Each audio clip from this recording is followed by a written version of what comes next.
How to protect yourself against pickpockets.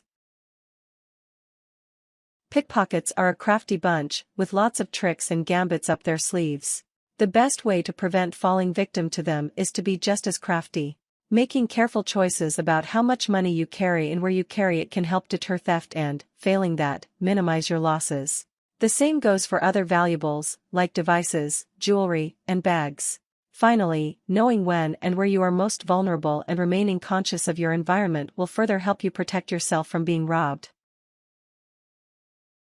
Method 1: Carrying money safely. 1. Store money in different places. Don't put all your eggs in one basket. Divide your money and hide it in multiple places on your person. Ensure that you will still have cash on hand, even if you fall victim to pickpockets, by separating your smallest bills into the wallet that you will use most frequently, since this will be on display the most often. Keeping larger bills in a more secure holder, like a money belt or a hidden pocket in your underwear or first layer of clothing. Hiding emergency funds in an unlikely container of little apparent value, like a mint tin or a box of feminine hygiene products. Carrying a change purse for coins, to be kept in a separate pocket from your wallet. 2. Only carry as much as you need. Plan your day before heading out. Decide how much cash you will need to cover that outing, with perhaps a little extra to cover unforeseen expenses. Whether you're taking cash from a larger money roll that you keep with you, or withdrawing money from an ATM for each outing, don't bring more than you expect to spend. Use your plan for the day to decide how to divide and store your money on you, as well as which denominations to carry, if possible. For example, say you plan on traveling by both bus and taxi throughout the day, with a stop at a crowded market for shopping, and dinner at a fancy restaurant afterward. In that case, consider keeping coins for your bus fare in your change purse, small bills for taxi fare in your wallet, and large bills for shopping and dinner in your money belt. 3. Hold money where you can see it. Avoid using your back pockets. Keep your wallet, change purse, and any other holders front and center, where you are more likely to spot thieving hands. If the only other option is the side pockets to your pants, use those. Otherwise, favor the inside pockets of your jacket or coat, preferably with your jacket, coat zipped or buttoned up for double protection. Pockets that can be closed with zippers, straps, buttons, ties, or, even better, a combination of them for extra security. Smart pockets sewn into the front of specially designed underwear, shirts, or other clothing worn close to the skin. Wallet chains for any money holders that you keep in easily accessible pockets.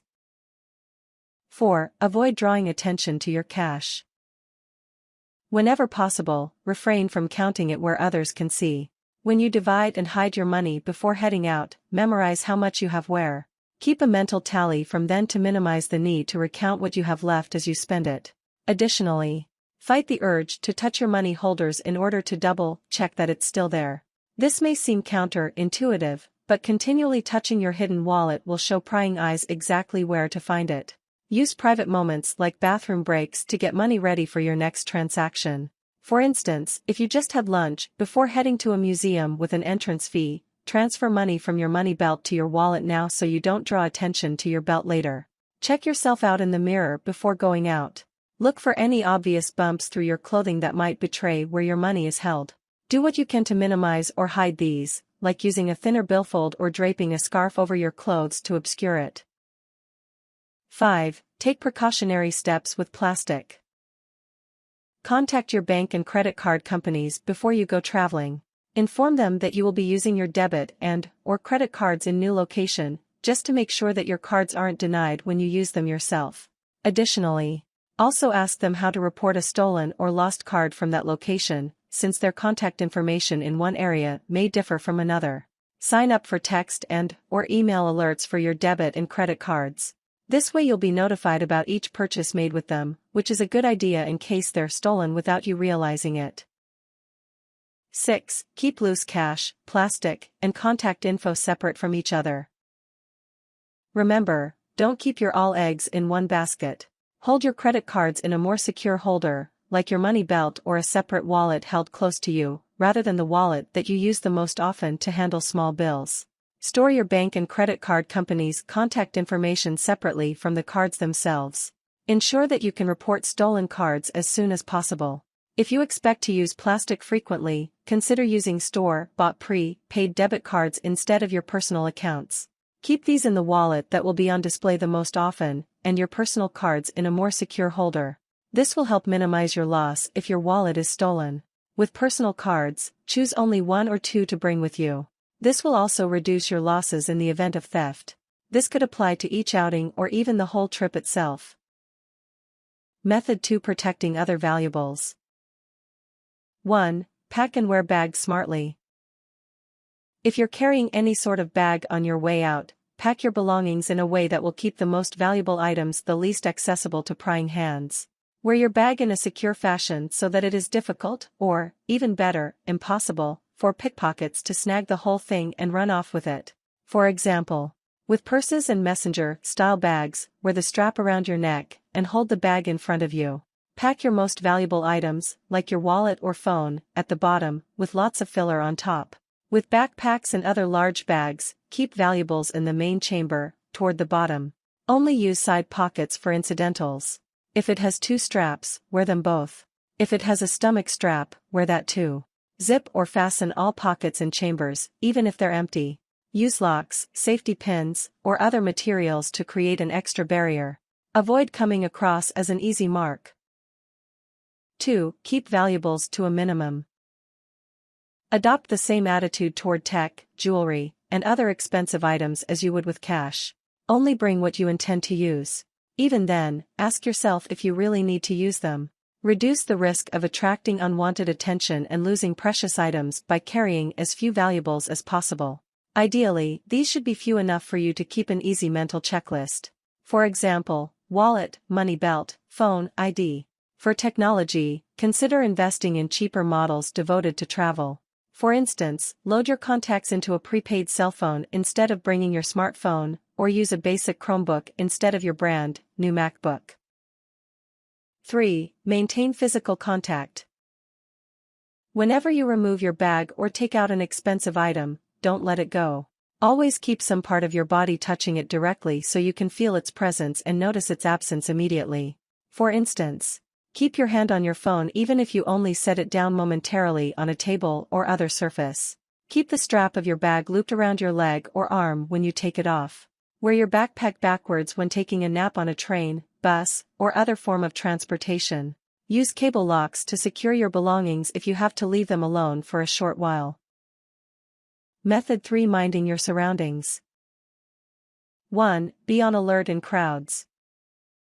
The difference between a mugger and a pickpocket is that a mugger threatens the use of force to get what they want, thus making themselves known, while a pickpocket aims to pluck what they want without you ever knowing. Since this is much harder to do on an otherwise empty street, expect pickpockets to work in areas with lots of foot traffic, where you are more likely to be bumped into without thinking much of it. This could include crowded tourist sites and public events, like urban squares, open markets, and parades.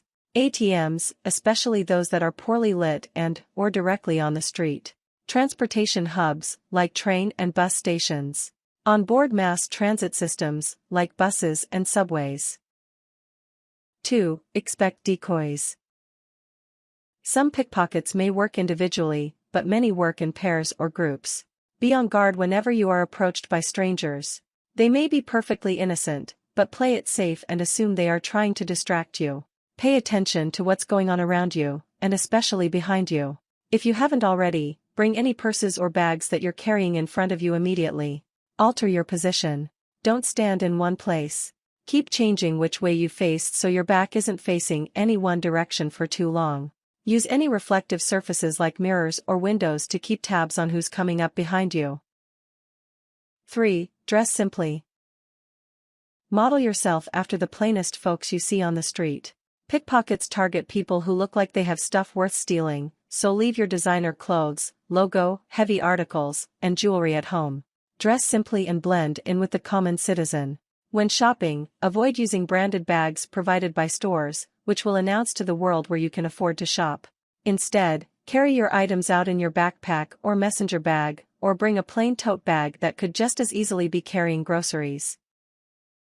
4. Act like you know where you're going. Pickpockets, especially those working in teams, rely on disorienting their victims with distractions so they won't notice their pockets being picked. Because of this, they love to prey on people who appear lost since they're already disoriented, so act like you know exactly where you are, even if it's a bluff.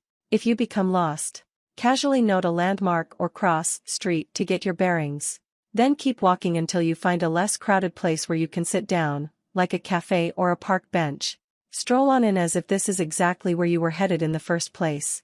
Order a coffee, take a seat, and wait a few minutes before checking your map, as if you're just relaxing. If you have a smartphone, use that to find a map, since you could be looking up anything. Otherwise, take your physical map out and study it casually, as if looking up something for later. Once you know where you're going, wait a little bit before heading on. Cement the idea that you were just double-checking something, not trying to figure out where you are. 5. Err on the side of caution with your hotel or hostel. Leave your extra money, plastic, important paperwork, and any valuables you don't need behind in your room before going out. At the same time, protect them against theft while you're gone. Research customer reviews, police blotters, and other online news sources about your hotel and any crime they may have experienced. Depending on what you find, consider the following safety measures. Locking important paperwork, extra money and plastic, and other valuables in a hotel safe. Repacking all your belongings, locking all compartments and pockets of your luggage, and then securing them with cable cords to fixed objects in the room. Bringing your own lock for storage lockers rather than trusting those provided by the establishment.